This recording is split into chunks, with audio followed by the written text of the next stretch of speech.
देश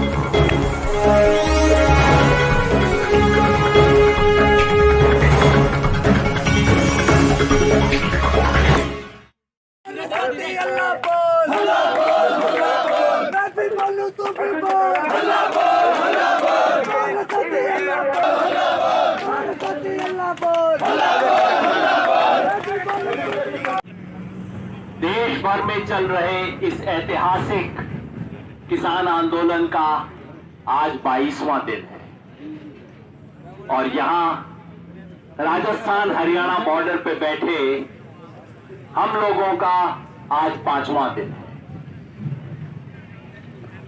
आमतौर पे आंदोलनों के साथ होता है, जैसे जैसे वक्त गुजरता है वैसे वैसे आंदोलन धीमे पड़ते हैं, थक जाते हैं और सरकार की यही रणनीति होती है, बैठे रहो बेटा थक जाओगे। लेकिन ये आंदोलन है, जैसे जैसे वक्त गुजर रहा है यह आंदोलन पहले से ज्यादा मजबूत हो रहा है।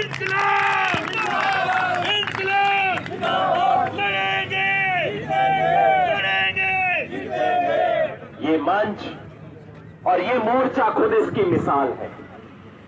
जो साथी पहले दिन से यहां थे वो देख रहे हैं, हर रोज हमारे यहां नए साथी आ रहे हैं, नए इलाकों के साथी आ रहे हैं। राजस्थान हरियाणा ही नहीं, गुजरात के साथी आ रहे हैं। सब तरफ से लोग यहां जुड़ रहे हैं। खास तौर पे गुजरात से हमारे जो साथी आए हैं, इतनी ठंड, उन्हें इतनी ठंड की आदत नहीं है, उनके इलाके में कभी ऐसी ठंड नहीं होती है। ऐसी ठंड के बीच में आके हमारे साथ जुड़े हैं। उनका और जो बाहर से जो साथी आए हैं, कॉमरेड के रागेश का मैं विशेष जिक्र करना चाहूंगा, क्योंकि आज से 2 साल पहले जब लोकसभा में, राज्यसभा में किसानों ने अपने बिल बनाए थे, देश के इतिहास में पहली बार किसानों ने कहा हम सिर्फ विरोध नहीं करते, हम विकल्प बना के देते हैं। तो उसे लोकसभा में राजू शेट्टी जी ने इंट्रोड्यूस किया था और राज्यसभा में कॉमरेड के रागेश ने किया था। उनका इसलिए विशेष रूप से धन्यवाद करना चाहता हूं।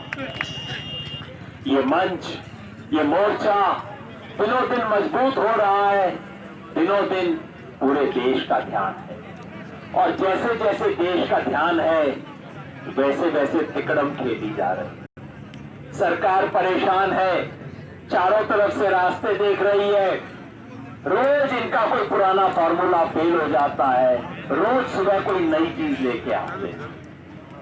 और हालत ये है कि अब तो अखबारों में छपने लग गया है कि केंद्र सरकार ये 5 तिकड़म खेलने वाली है। बिल्कुल हेडिंग दे कि भास्कर में फ्रंट पेज पे छप गया है कि केंद्र सरकार अब ये आगे 5 तिकड़म और खेलने वाली है। ये भी खेल हो गया है जी। जैसे मैच होता है ना कि अगली टीम की ये रणनीति है, ये है।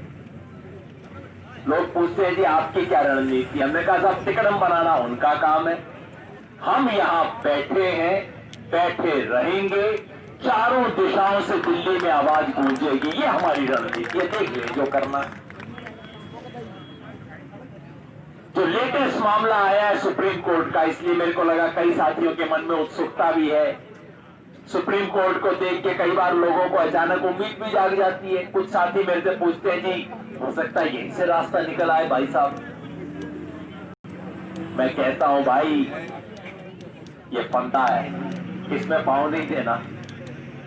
किसान इस देश में सड़क से लड़ाई जीतता है, कोर्ट कचहरी के अंदर लड़ाई नहीं जीतता। अमराराम जी बैठे हैं, बताएंगे। सड़क के संघर्ष से किसान लड़ाई लड़ता है। सुप्रीम कोर्ट, दिल्ली की जनता को भारी परेशानी का सामना करना पड़ रहा है और सुप्रीम कोर्ट आदेश दे कि इन लोगों को उठा दिया जाए। हमें पहले से शक था कि ये खेल है कहीं। आज वो खेल स्पष्ट हो गया। उस अनजान से वकील के लिए सुप्रीम कोर्ट में कौन खड़ा हुआ? हरीश साल्वे। हरीश साल्वे इस देश के सबसे बड़े, तो मैं नहीं कहूंगा सबसे महंगे वकील हैं। और जब जब कोई मामला मोदी जी और शाह वाला आता है, जब जब बीजेपी का हित कहीं आता है, हरीश साल्वे उसके साथ खड़े पाए जाते हैं। राजस्थान भी हरीश साल्वे जाते हैं, सब केवल हरीश साल्वे जाते हैं। हरीश साल्वे खड़े हैं, इसका मतलब है पीछे से बीजेपी खड़ी हुई है। और आज हरीश साल्वे इस मामले में खड़े हो गए। अभी 2 घंटे पहले की बात है, सुप्रीम कोर्ट में हरीश साल्वे खड़े हुए, कहा कि दिल्ली की जनता को बड़ी परेशानी हो रही है, आप एक ऑर्डर दीजिए ताकि दिल्ली की जनता को परेशानी होनी बंद हो और हम दिल्ली की जनता को राहत दे सकें। सर, दिल्ली की जनता को भी दिक्कत की है, जैसे बहन जी अभी आके बता के गई।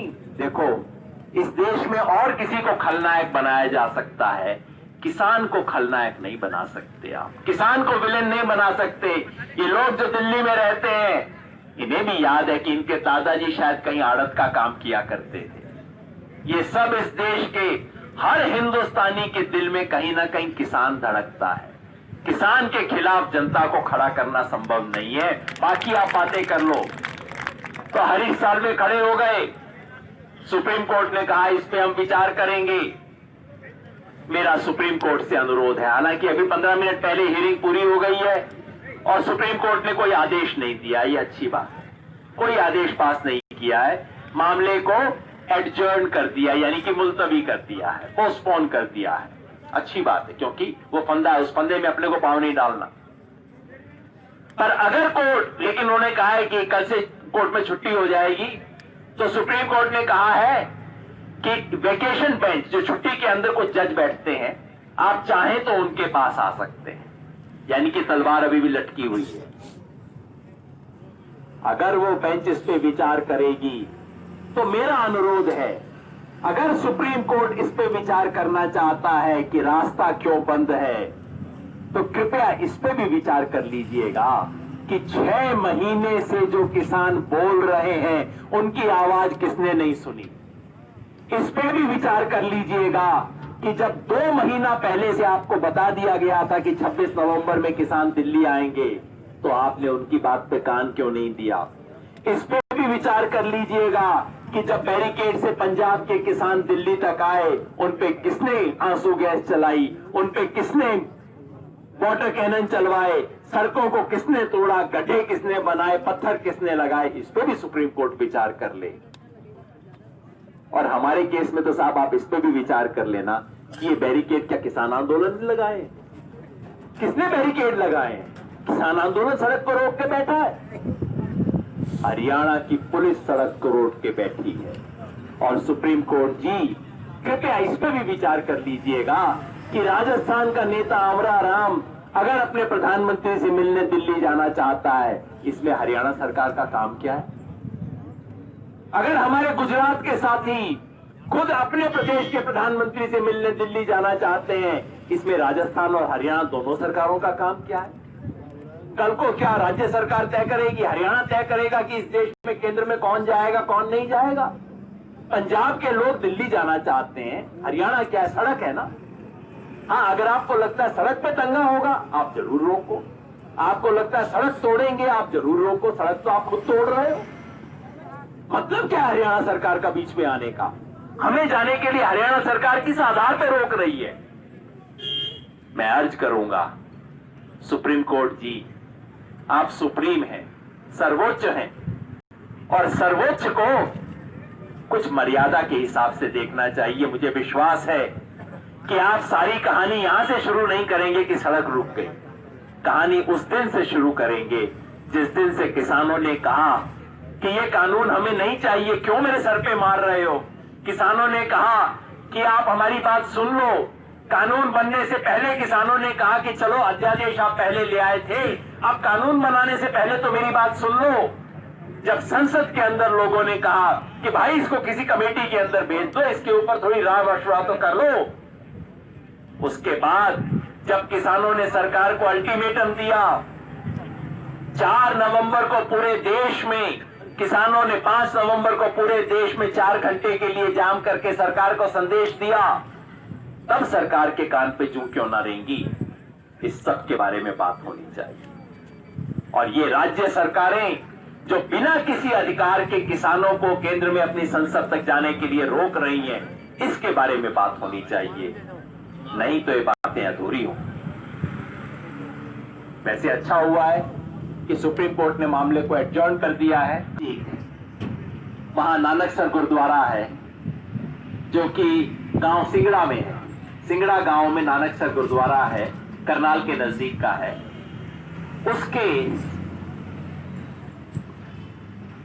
संत राम सिंह जी जो हमारे सिंगू मोर्चा में शामिल थे, ये देखते हुए कि सर इतने किसान खड़े हैं और सरकार उनकी बात सुन नहीं रही है, इससे इतने परेशान व्यथित हुए।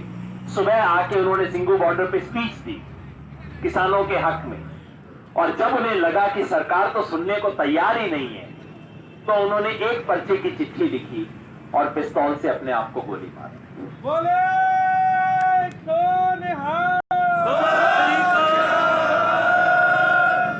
तो मैं चाहता हूं कि हम अपने शहीद बाबा संत राम सिंह जी की स्मृति में सब लोग खड़े होके 1 मिनट का मौन रखेंगे। ये शहीद इस आंदोलन के लिए याद रखे जाएंगे। 1 मिनट का सब लोग मौन रखेंगे। आप सभी से अपील की जाती है कि आप हमारे न्यूज़ चैनल को सब्सक्राइब जरूर करें।